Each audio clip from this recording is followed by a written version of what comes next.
Winry Alphaeus. This is Nanny Suzanny, and tonight we're doing desert animals. We're doing the last page of the book, and it's the animals after dark. So let's read what they say here about animals after dark. In the burning heat of the day, it is too hot for most creatures to move. They would risk overheating and losing too much precious moisture. Instead, they remain completely still in whatever shade they can find by rocks, bushes, or cactus plants. Smaller creatures hide under stones or burrow into the soil. Oh, we know that word, burrow. When dusk falls, these creatures wake up and get busy finding food in the cool of the evening hours. So, this is our first one. And you know what it's called? See? It's called the small spotted Jeanette. Just like my mare Jeanette. It's got the same name. It says its keen senses of hearing and smell help the small spotted Jeanette track down prey such as mice and lizards at night. So they have retractable claws, which means that their claws can come out and go right back in so that they can climb trees and they can get their food. And they eat bats and birds. They eat the eggs of the birds. They eat frogs. And the predators that go after them are owls, python, and even people. And I have a picture. Look at this little fella. Okay, let me see. Look, he's kind of cute, isn't he? Can you picture him eating a bat? He does. Okay, the next one is the hyena. We know those. Like all hyenas, the striped hyena feeds on the remains of kills made by big cats. So like lions and tigers. It also hunts prey for itself. The hyena usually stays out of the daytime heat and hunts at night. So I've got a picture here. Look at this hyena. And I'm going to show you a scary one. Are you ready? Ta-da! He's showing us he's brushed his teeth or something. Anyways, so they come out at night. They live in small groups of like 1 to 7. They look for their food. When they see their food, they go in a zigzag mode to get their food. And they eat sheep, goats, donkeys, even try and get lions. Zebras and antelopes are the ones that kill them. And apparently their laugh is kind of like a social status, the way they laugh. They're very smart, and the females are the ones that rule in the group. And they're about 3 feet tall, so a little bit taller than Alphaeus, and they weigh about 60 pounds. And I sent you a video, and it's an animated video, and I know you're going to figure out which movie has hyenas in it. So it's a little short clip of that movie that has hyenas. The next one we're going to read is called the Poorwill. What an odd name. It's a bird. And the Poorwill hunts moths and other insects on or near the ground at night. The pretty bird, and I'll show you. Look how pretty this bird is. This one's kind of just perched there and he's having a nap. He or she.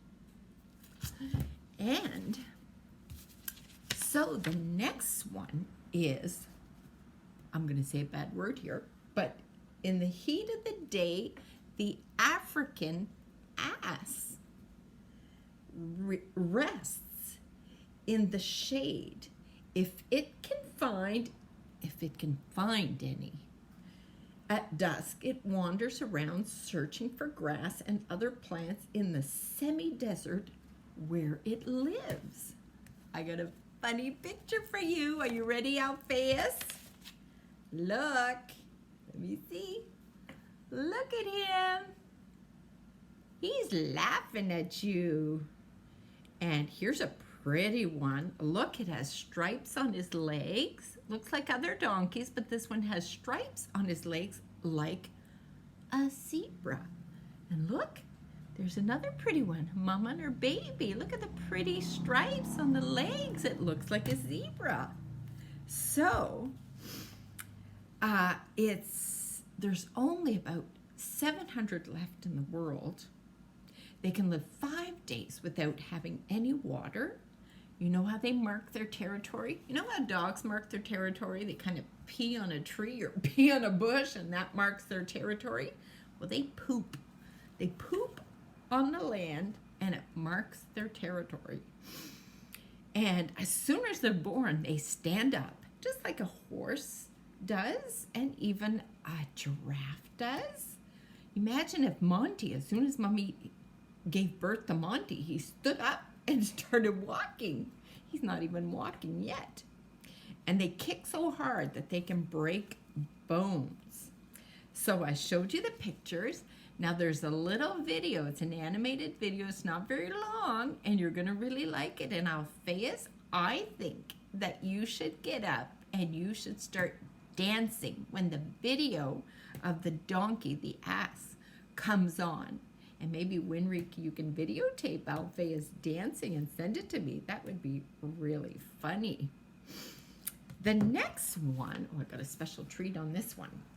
It's called the Tiny Elf Owl. You know, an elf is like a very short person.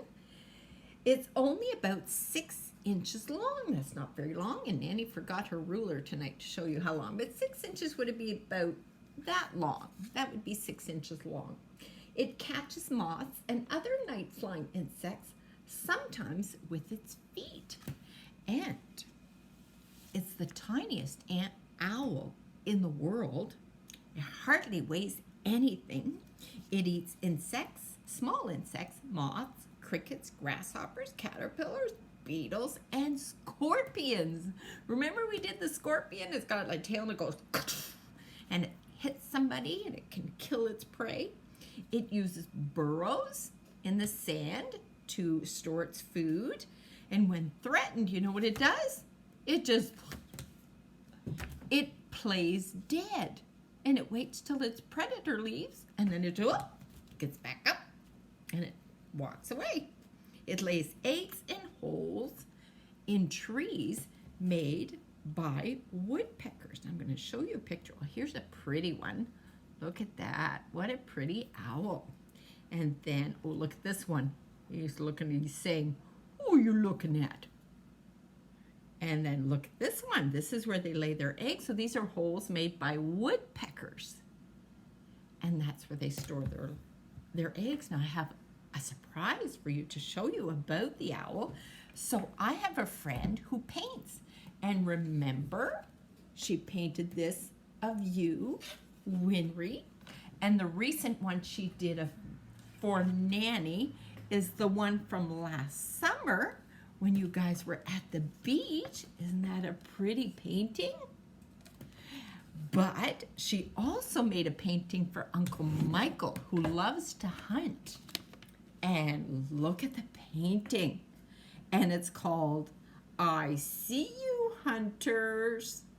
So Uncle Michael, who likes to hunt, well, the owl is half hiding behind a tree and it's saying, "I see you. You're not going to get me very easily." Very smart. All right, so the next one is this big guy here. Look, he's not that big, but on the page they made him look big. And it says, as its name suggests, the desert night lizard comes out after dark to hunt ants, termites, and beetles. During the day, it rests among rocks and stones. So it's also active during the day. It's about 4 inches long, which is about, that long. So it looks big on the page, but it's not really that big. Eats termites. It's got strong jaws, so you wouldn't want it to bite you. If you saw one, you wouldn't want to pick it up and bite, and it can hurt you. It changes color. So So during the day, it's kind of an olive green, light green, and at night it turns like dark brown. So it can be well hidden. Isn't that fascinating? So the next one is a kitty cat. It says nights can be very cold in the Asian desert where Palas's cat lives. But this cat's thick, dense fur keeps it warm when it goes out hunting after dark. So I have a few pictures. So it says it's got the longest fur on any cat in the world, and it's very thick fur. So, oh, I forgot to show you the lizards. There's the little lizard, and there's another one. See, there's a close-up one of him. Yeah. So, here's the kitty cat. Look at this picture. It's having a nap. Look. Oh, and here's a close-up one. She's very pretty. It's kind of an odd-looking cat. But it says it's known by its ears. See, its ears are not like a normal cat. Kind of there. They're out, but then they don't go out very far, and they stay close to the head. So, and it appears to be bigger. Like if you look at it, it looks like a fairly big cat, but its fur is so long and thick that the actual cat is not very big underneath. And it's not a pet. It lives in dens, in rocks, in crevices, in burrows, and those unusual ears just keep it down so that it's not that evident to predators. Oh, Nanny's potatoes are boiling a little bit. I better hurry up. Nanny put a big turkey in the oven, so it's stuffed, and she can make her gravy, and she's got carrots and turnip and potatoes on the go, and it's stuffing. Num, num, num. All right, the last one, it says, the fat-tailed gerbil stores fat in its stubby tail and uses it to stay alive when food is scarce. We've heard that about another animal. I'm trying to remember which one, but there was another animal that its tail would get full and store its fat there. This gerbil hunts at night, searching for seeds, insects, and whatever else it can find. When food is plentiful, this is turned into fat in its tail, and the tail may get so big that the gerbil can hardly move. And look, I'll show you some pictures of the gerbil. Where are you going here? There you go. See, there's two gerbils, and look, their tail is fat. So it's got food stored in there. It's not very long. It's only 4 inches long, and the tail can be 2 inches long. They live in Africa, and they can live long without water. And at night, guess where they hide and they sleep? In a burrow in the sand. So that's my story today. We are done with desert wildlife. But you saw the other book that Nanny got, and about answering questions about why, about certain things. So why do we need to eat our vegetables, and why do donuts have holes in them, and all different stuff like that. So that's going to be exciting. So I hope you had a good day, and you're probably only going to watch this tomorrow night because you already have another video to watch for tonight, but we talked today on the family Zoom, and you were going to the beach. So that's exciting, and I know you love the beach because when you come here, you love, love, love the beach. So thank you for calling Great Grammy on Thursday and singing happy birthday to her, and thank you for telling her again today on the Zoom happy birthday. So sweet of you, and it was so fun seeing you and seeing you with all the family. So tonight as you go to bed, have sweet dreams, and God's angels are going to watch over you, over Monty, and you, Elface, and you, Winry, and Nanny's got all these kisses to send you. She loves you so very much, and I gotta go get those potatoes because they're starting to boil over. I love you. Talk to you tomorrow.